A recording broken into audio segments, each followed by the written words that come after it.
Hello, beautiful souls, and welcome to I Care About You, the podcast where we explore what it's like to be human, the hard things, the messy things, and how to transform those challenges into pathways for greater joy, love, and ultimately freedom. I'm your host, Juliana J, and today we're talking about a heavy but powerful theme: organizing your life around an old wound. What that looks like, how to notice it, simple practices to begin to reclaim your life. And I'll share a very personal story with you in this episode, and we'll also do a short practice together and some journaling prompts. Before we begin, I want to let you know about our sponsors, Cozy Earth, cozyearth.com. You can get a 41% off anything in the store using the promo code ICAREABOUTYOU. It's cozyearth.com. They have great sheets and pajamas made out of bamboo. Oprah and Kris Jenner love them, and so does a whole host of other people. And then there's also Zevo Life, which is a really nutrient-dense whole plant product packed with plant protein, amino acids, fiber, and antioxidants. You can get 30% off using the promo code ICAREABOUTYOU.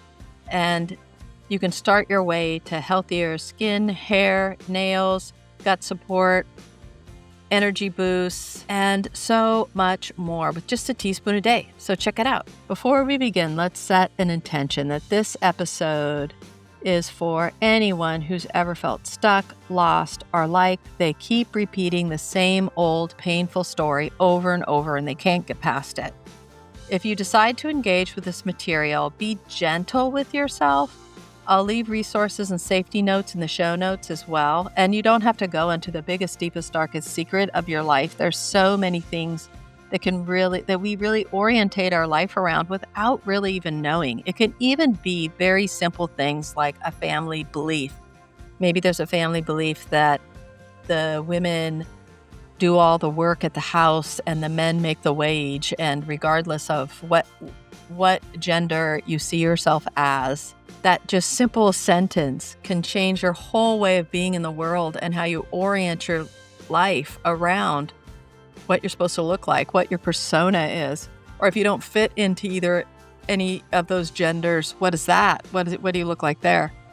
And how you can just shape your whole life around this one small family belief or a situation that happened to you in your life. So let me explain why this topic is so close to my heart. Over the past month, with the eclipses and the shifts and just so much reflection going on, I've been feeling really stuck. For the first time in my life, I honestly don't know what my next step is. And it's been going on for quite a while, I have to say. Like, I would say at least 2 years, I've been feeling like, what's my next move? I don't really know. Even though I've been trying to co-create with the universe, everything is really cloudy, and this never happened to me before. I've always kind of known my next direction, my next thing, and I've been really kind of struggling with it and feeling forsaken, right? I feel like, oh, why is no one, I always know where to go. I always have this intuition, and where did that go anymore? And why isn't it there? And I started this new job, and it's 2 hours away, and I need to move. But after being laid off for months, my funds are kind of tight. And a dear friend of mine from high school generously offered me her guest room for my days that I was in town. It's kind of a hybrid role. But one week I stayed the whole week, and at my lunch break, I sat down to meditate, which I regularly do on my lunch break. And I was hoping to really get some clarity around this whole housing situation that I'm dealing with. It was really weird. Like, halfway through the meditation, I just got this clear voice that said the reason things weren't opening up for me was my fear of being alone. I had like a physical response to that. I started shaking and kind of crying, and I felt like it was this old pattern resurfacing of when I used to get panic attacks all the time when I was in an abusive relationship. I used to get these panic attacks all the time because I was really afraid I'd do something wrong and then, shit would hit the fan. And so I was really starting to feel that way again, shaking and crying. And I realized, like, oh, this is an old pattern. And I didn't have my regular journal with me. Y'all know I'm big on journaling. And so I opened up my notebook and I started to write. And what I wrote really surprised me.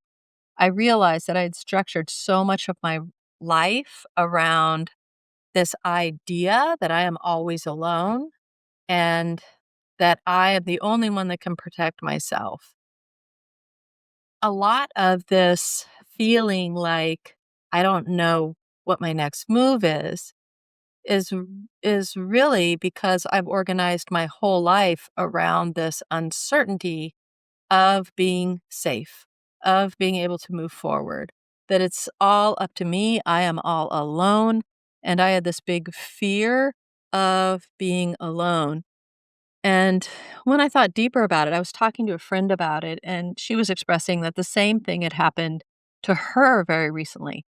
And we were both feeling that because, we're older now, we shouldn't be in this place. This is kind of embarrassing that we're even here, and we should have everything together. We should know where we're going. We should know the answers at this point, and why are we still so lost? And I realized that I think that's the journey of life, right? That your whole life you're searching for that place. You're searching. She and I both came to the realization that wow, it's because we're orienting around this old wound, this childhood wound. For me, my childhood wound was I was sexually assaulted when I was numerous times when I was really tiny, like single digits probably. And I finally worked up the energy as this little kid to go tell an authority figure, and they didn't protect me. In fact, they accused me of lying and they kind of shamed me and they told me not to tell anybody. I then took it upon myself as a little kid to protect myself.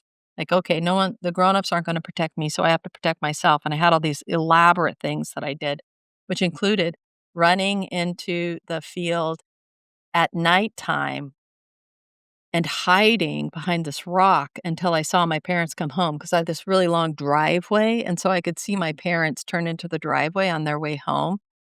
And I would then run through the field at nighttime, go in this back gate and come in the back of the house as though I'd been in the house the whole time, but I had been hiding in the field. And as a little kid, that's pretty scary because where I lived, there's, cougars and mountain lions and coyotes and all this stuff.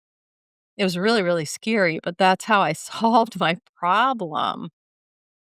And I did it for a long time, to be honest. And that memory just sank into me. And I realized that I had been building my whole life around that moment, around this shame somehow that I didn't really understand, around being accused of lying. So I always have to justify myself. I'm always justifying myself.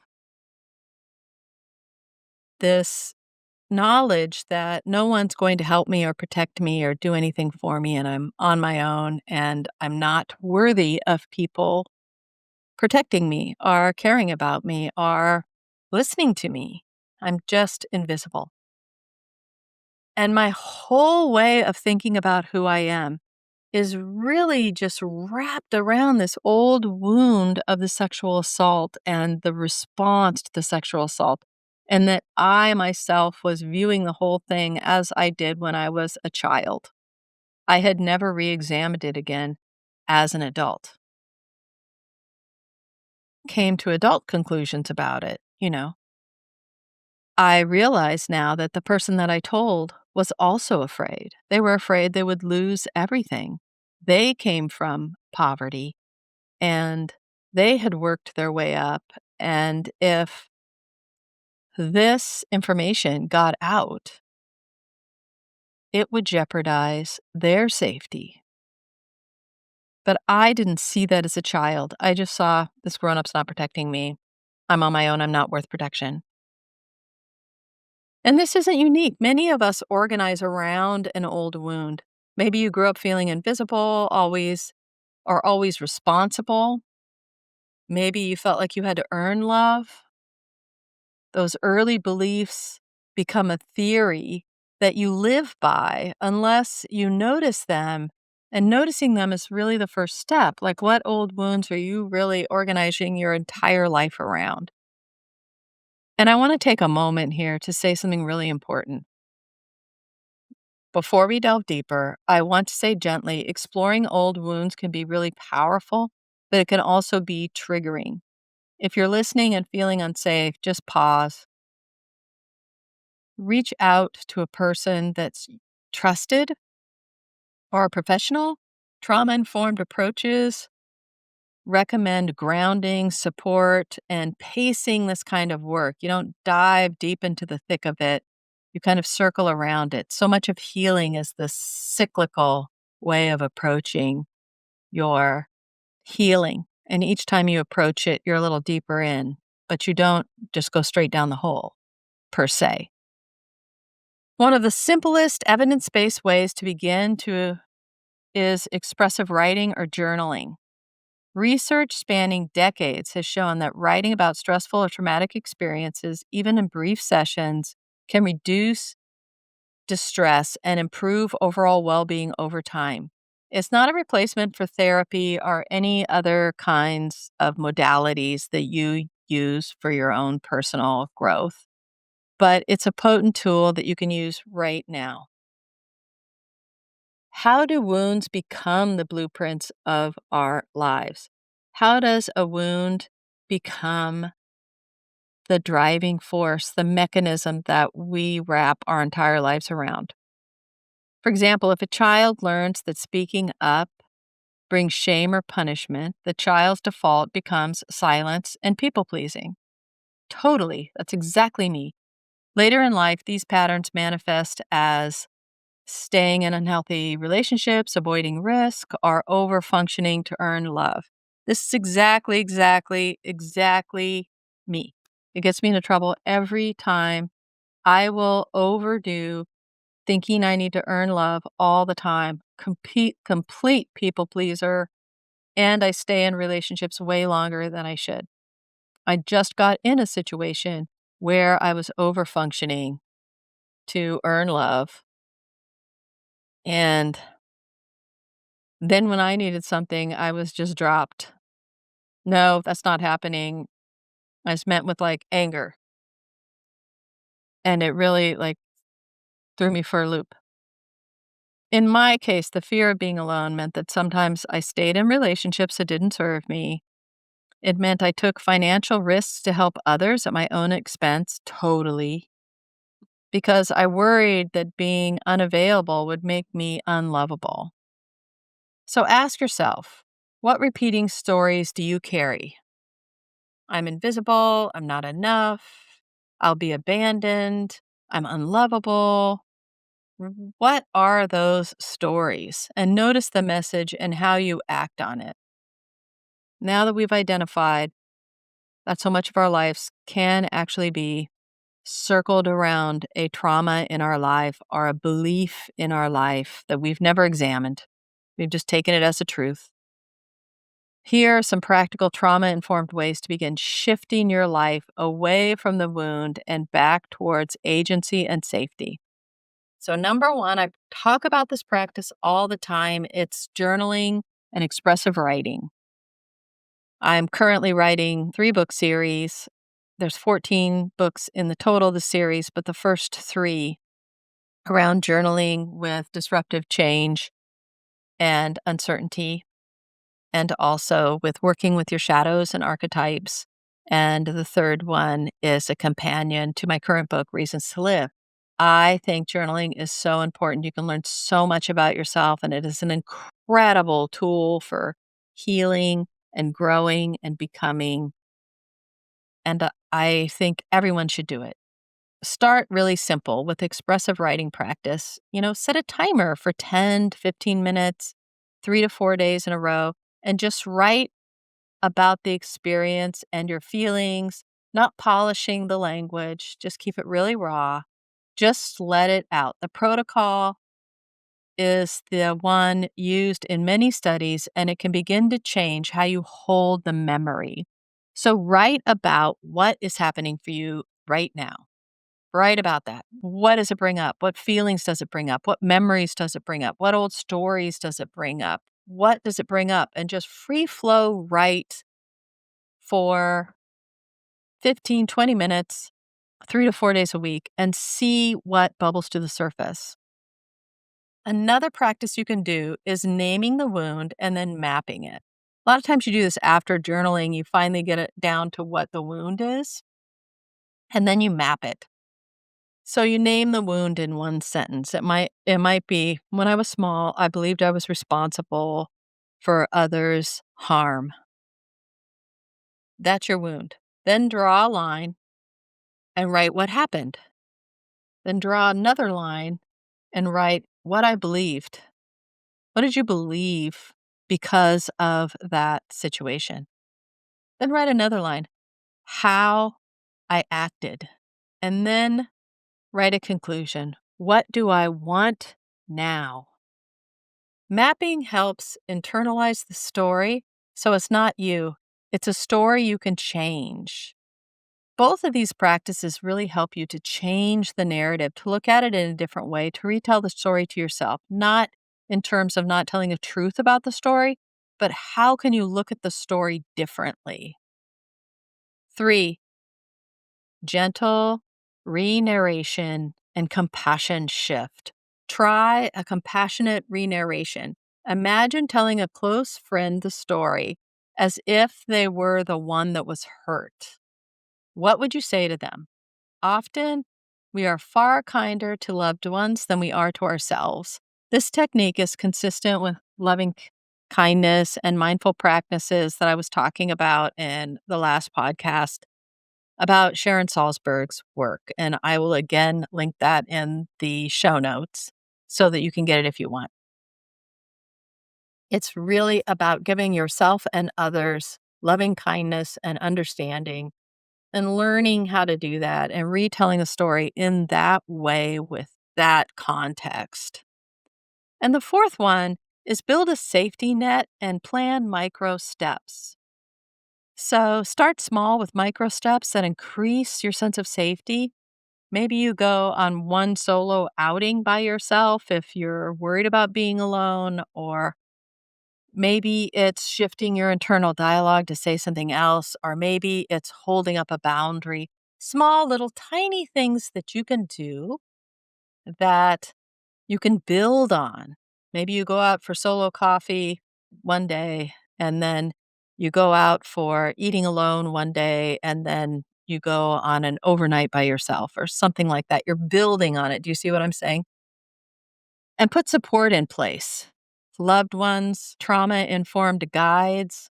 You can use therapists and other professionals and other modalities to kind of support you in this work. Whatever works for you, create a support system as you're trying to kind of expand out of these old beliefs that are holding you back. I also want to talk about a guided mini practice you can do for yourself when you are feeling worried, when stuff's coming up, a way to ground yourself. It's just a really short practice. So you need to find a safe space, and the safe space can be inside your car, at your desk, wherever. And close your eyes or soften your gaze if you don't feel like you can close your eyes.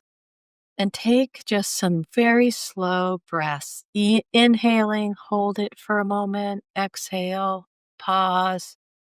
Inhale, hold it for a moment. Exhale, pause. Just take the time to take 3 to 6 short breaths. Then feel the seat you're in. Feel it supporting you. Feel the ground supporting you. Feel the bed, wherever you are. Feel what is supporting you and how well it's supporting you.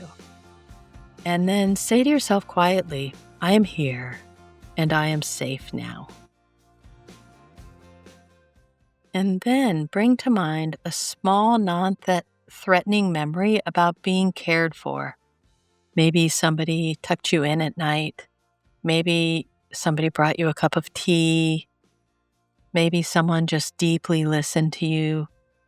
Think about those times where you were deeply cared for and let that warmth flow through your body. Let it sit in your chest for a moment. Let it flow through your body. Just how that felt. What emotions did you have? What did you feel when you were being really taken care of? And then that's really it. Just take a few minutes to feel that way. And when you're ready, you can open your eyes and go on with your day. And if the practice raises something difficult, please be sure to pause and reach out to your support people, or clinician, or therapist. But this is really simple. Just taking a few deep breaths, feeling the support beneath you, saying to yourself, I am here and I am safe. And then bringing up a good memory of being cared for and feeling into that memory. That could really help you when you're starting to just hyperventilate and the anxiety is starting to creep in. So here are some quick takeaways. Notice the repeating story that you live by. Use expressive writing to begin unburdening that wound. Re-narrate it with compassion. Take tiny steps forward towards a new way of being. And do this work with support, therapist, coach, trusted friends, acupuncturist. And if you like, the journaling prompts and resources I mentioned, expressive writing studies, the Samsha Institute Informed Guide, and the summary of Sharon Salzberg's Real Change will be in the show notes. I also invite you to send a message to me, to the show, to my website, or to leave a comment about anything that helped you or anything that came up or things you're still wondering about. I read everything, and it's really important, and that's part of the community here at I Care About You, is being there for one another and helping each other out with positive tips, sharing our stories so we all feel less alone. And I want to thank you for allowing me to share this vulnerable part of my life and to be here in this episode with everyone else. It's really important to not feel alone. And if this episode stirred something in you, please be gentle with yourself. You don't have to do it all alone. And share this episode with somebody who you think might need it. We all need positive affirmations from time to time. Life is hard. And let's be there for one another. So know that I love you and I support you and I care about you, dear friend. Till next time.